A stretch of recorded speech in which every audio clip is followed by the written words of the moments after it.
लिया कुंवारे में बन के घुमाता रुआलिया कुंवारे में बन के घुमाता रुआलिया तो शादी के बाद तुम रत पैबू कालिया कालिया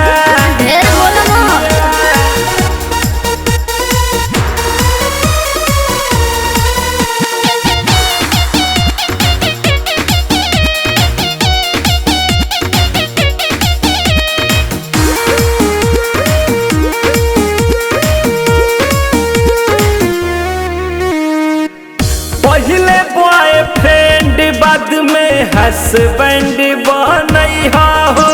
अच्छा नौकरी सरकारी पैसा के चक्कर में ना आइहा हो। एनी प्रॉब्लम मत दो एडा भाई जागत सब जानतानी हो।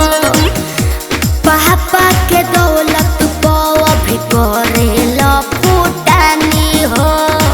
महंगा होता है मेकअप मेरा करोड़ों की कान की बालियां समझे उतने फेंका की रुका जा। अच्छा कुंवारे में बन के घुमाता रुआलिया कुंवारे में बन के घुमाता रुआलिया तो शादी के बाद तुम रत पैबू कालिया अरे जाना हा कालिया अरे तनिका अपनी बारे में सोचा कि तहार कैसन आई।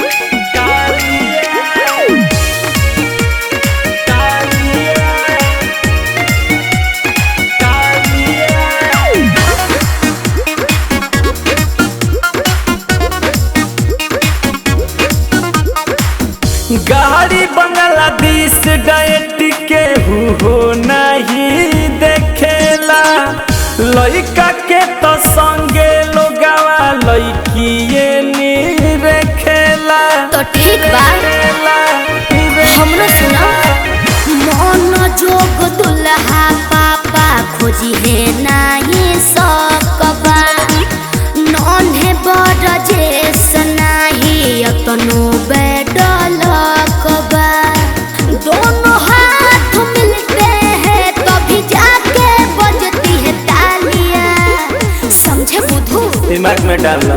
हाँ तो समझ लो कुंवारे में बन के घुमाता रुआलिया कुंवारे में बन के घुमाता रुआलिया तो शादी के बाद तुम रत पैबू कालिया।